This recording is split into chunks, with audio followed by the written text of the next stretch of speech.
Қайырлы кеш, құрметті көрермен. Эфирде Сатпаев телеарнасының жаңалықтар қызметі. Студияда Алтынгүл Машкенқызы. Бүгінгі хабарымызда. Қазақстан Республикасында тілдерді дамыту мен қолданудың 2011-2020 жылдарға арналған мемлекеттік бағдарламасын жүзеге асыру мемлекет саясатының маңызды бөлігі.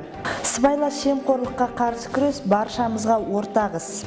Қасиетті қазынамызды көздің қарашығындай сақтап, ел игілігіне жаратып жүрген кітапханашылар ең қажетті абыройлы мамандық иелері. 18 қазан елімізде рухани келісім күні. Осыған байланысты қайырымдылық пен қамқорлық, имандылық негізі атты тақырыпта дөңгелек стол өтті.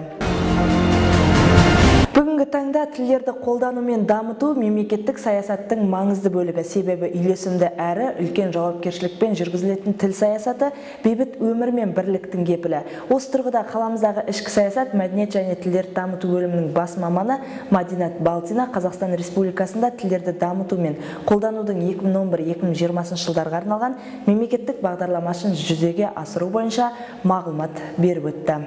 Елімізде тіл саясаты үш негізде жүргізіледі. Біріншісі құқықтық негіз, яғни тіл саясатына қатысты заңдар мен заң актілері. Екінші негіз қоғамда тіл саясатын кеңінен насихаттау. Бұл бағытта мемлекеттік бағдарламаны жүзеге асыру мақсатында Сатпаев қаласы әкімдігінің қаулысымен 2014-2016 жылдарға арналған іс-шаралар жоспары бекітілген.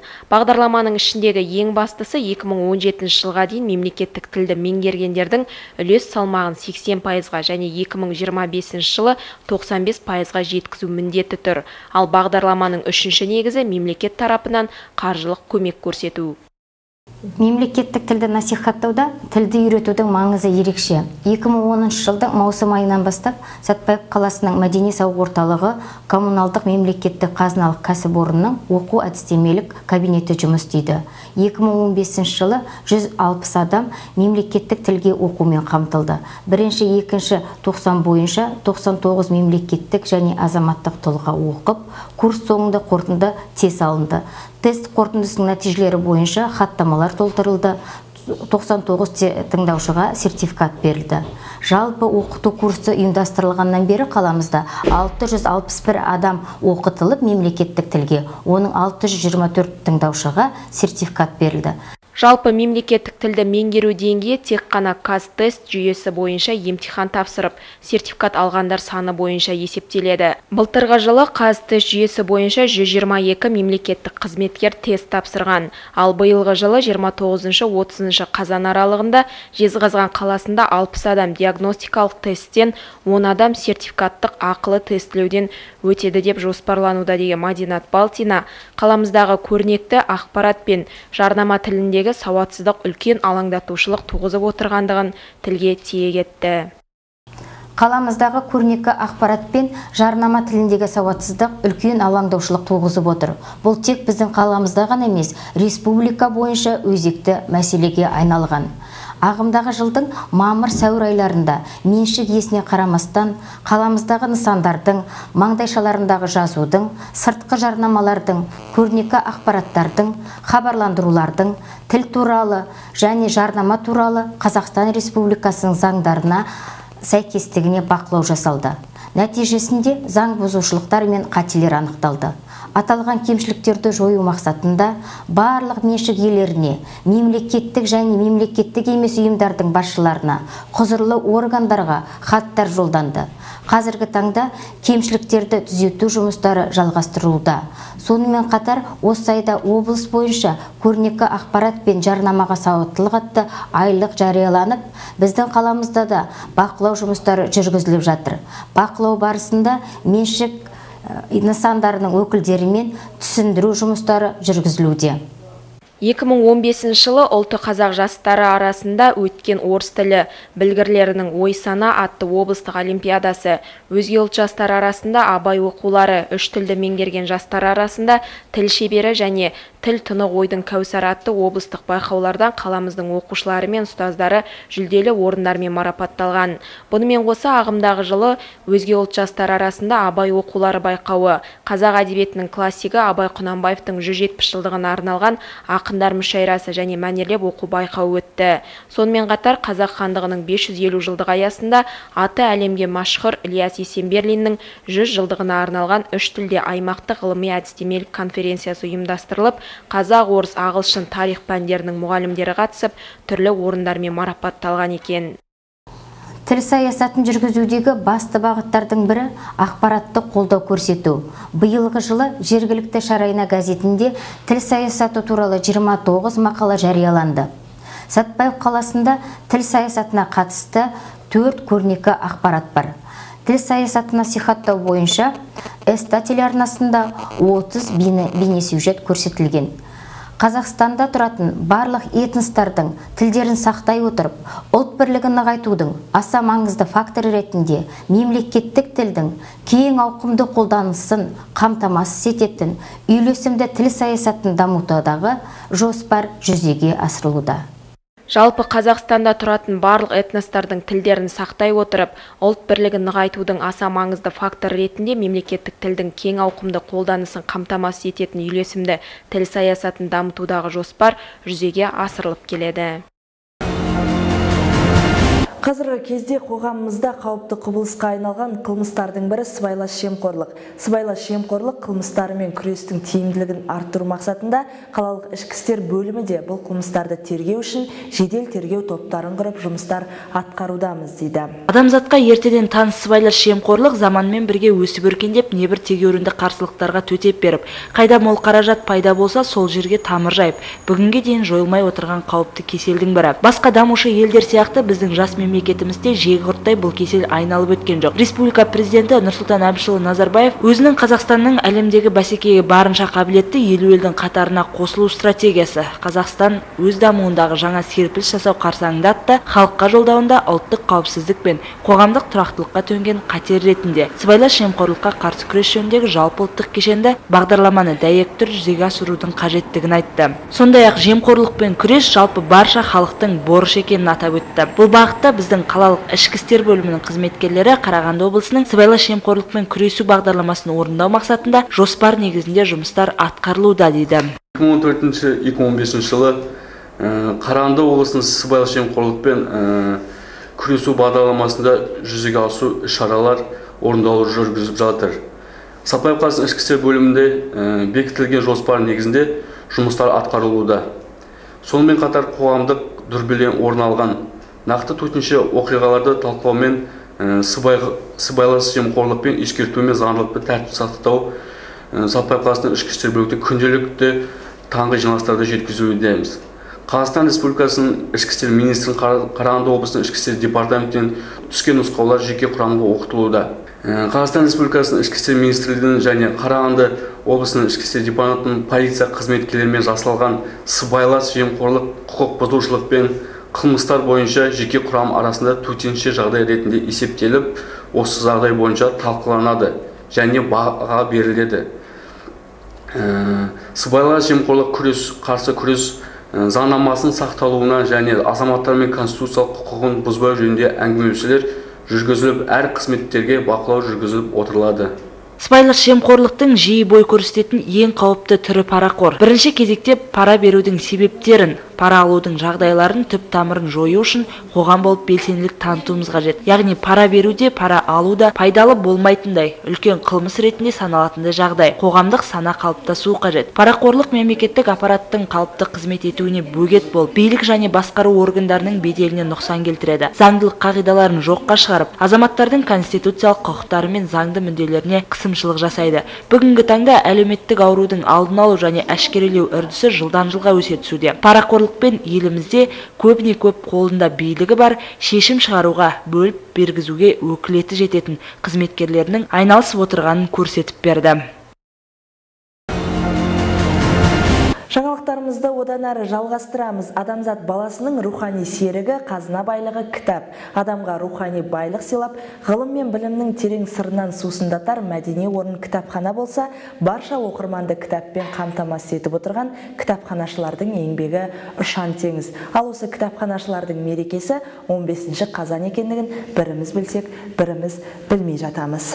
Негізі кітапханашылар күні заңды түрде белгіленбеген. Елімізде 15 қазан күні атап өтіп жүр. Кітапханашы күні бұл төл мереке ғана емес, осы мамандықтың маңыздылығын мойындау күні. Кітапханашылар бірнеше жылдар бойы халық қазынасы кітаптарды қамқорлыққа алады. Кітапсыз біз оқып, әлемді және өзімізді танып, дамып, ғылым мен өнердің жаңа шыңдарына қол жеткізе алмаушы едік. Келешекте біздің еліміз басқа тәуелсіз елдермен терезесі тең болып, өмір сүру үшін қазақ балаларын ешкімнен кем қылмай, жан-жақты білімді, тәрбиелі етіп шығару жолындағы тұлға ұстаздан кейінгі кітапханашы. Қызығы мен қиындығы мол кітапханашы мамандығы жайында бір-ақ ауыз сөзбен жеткізу мүмкін емес. Жұрт көп біле бермейтін, көп илене бермейтін, бірақ дүйім оқырманның кітап жайлы бағыт-бағдар алу үшін жан-тәнімен беріліп қызмет атқарып жатқан кітапханашылардың еңбегі ұшан теңіз. Қаламызда жалпы қала тұрғындарына арналған Баубек Бұлқышев атындағы орталықтандырылған кітапхана жүйесімен қатар жасөспірімдер мен балаларға арналған кітапхана жүйесі жұмыс жасайды. Келген оқырманның көңілін таба білетін орталық кітапхананың қызметкерлері өз ойын оқырмандарына анық, тұжырымды, дәл айтып түсіндіре білуі кітапханашылардың бірінші міндеті дейді. Кітапханашылар күні бұл тек кәсіптік мереке ғана емес. Сонымен қатар осы мамандықты құрметтеуде кітапханашылар кітап сияқты халық мүлкіне өмір бойы қамқор болып келеді. Кітапсыз біз оқып, білім ала алмас едік. Өмірді, ғылым мен өнерді танып, биік шыңдарына жете алмас едік. Кітапхана баспасөз шығармаларын жинау, сақтау, насихаттау, оқырмандарға баспасөз шығармаларын берумен, мәдени ағарту және ғылыми көпшілік жұмыстарын ұйымдастырумен шұғылданады. 1952 жылы өз жұмысын бастаған орталық кітапхана ең алдымен Жезған кентінде 300 кітап қоры мен 100 адамды қамтыған. Кітапхана жүйесінің директоры Жаңыл Шахманқызының айтуынша, кітапхана толық мемлекеттік желіде 1978 жылдан бастап орталықтандырылған жүйе болып құрылған. Сәтпаев қаласының орталықтандырылған кітапхана жүйесі коммуналдық мемлекеттік мекемесі 1952 жылы поселок Рудникте алғаш құрылған болатын. Алғаш құрылған сәтте кітапханада небәрі 300 дана кітап, 52 оқырманы болды, 100 шақты оқырманы болды.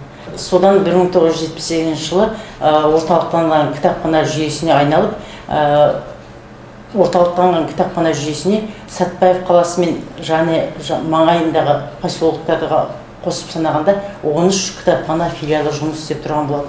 13 кітапхана филиалының ішінде өлкетану кітапханасы бөлек, балалар мен жасөспірімдер кітапханасы бөлек.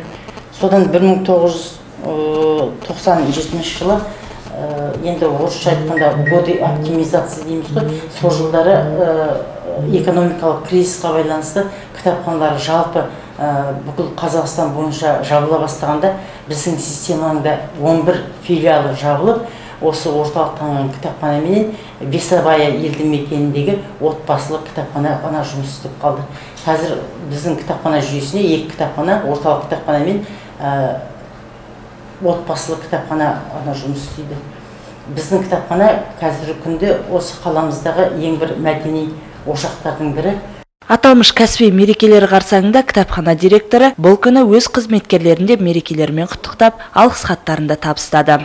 Мерекемізді пайдалана отырып, қала оқырмандарын кітапханаға шақырамын, және өзім кітапхана ісінің ардагерлері, зейнетте отқан апайларды, Роза Сақтағанова, Әтіркүл Елесина Смағұлова, Үрлен Жүнісовна Қасқырбаева, Бәтима Смағұлова сынды, Галина Александровна Кошнева сияқты үлкен Халима Өтегеновна Ақмұрзаеваны кәсіби мерекелерімен құттықтап, өзімнің ұжымдағы коллективтегі ұжымдағы қыздарды кәсіби мерекелерімен құттықтап, алда шығармашылық шабыт тілеймін.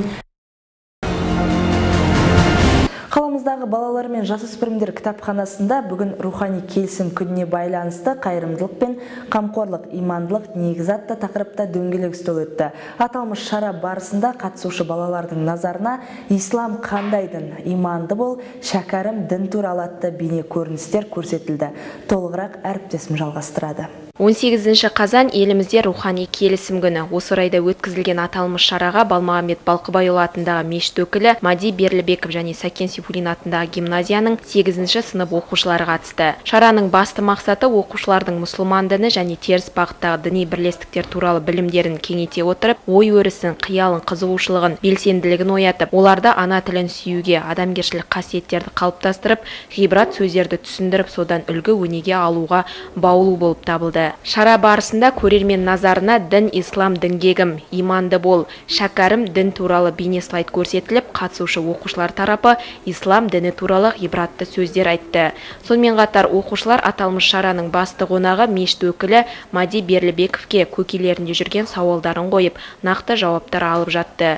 Оның ішінде имандылық дегеніміз не? Қазіргі жастардың дін туралы түсінігін қалай бағалайсыз? Дін мен мемлекеттің саясаты бір ме сынды көптеген сұрақтар қойылды.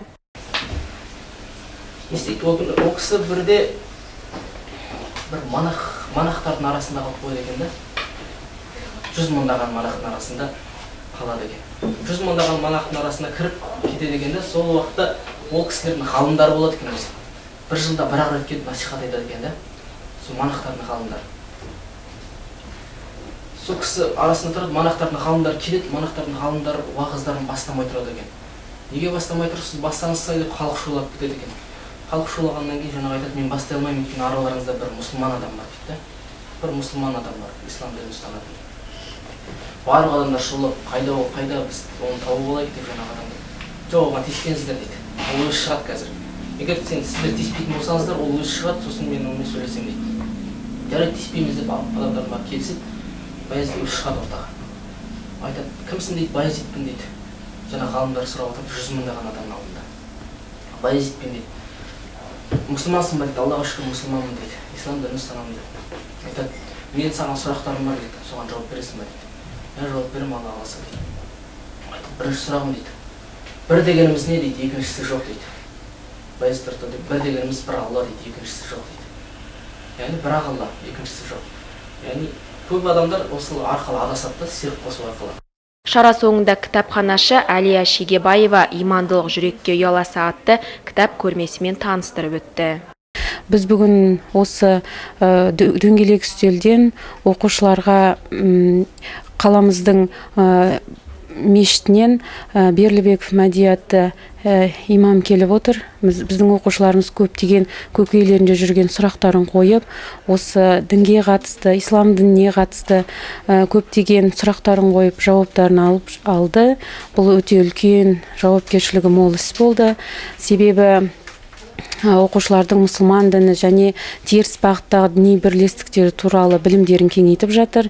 Және бұл бір жағынан дін мен салт дәстүрді, мына қоғамдағы өзгерістердің барлығын қатар алып жүрулер үшін бұл бір өте жақсы іс-шара болды деп ойлаймын. Келіп түскен ақпараттар легі осындай болды. Алда орай мәліметі және орыс тіліндегі жаңалықтарымыз. Мен өздеріңізбен ертеңге дейін қоштасамын. Жағымды жаңалықтарда жолыққанша.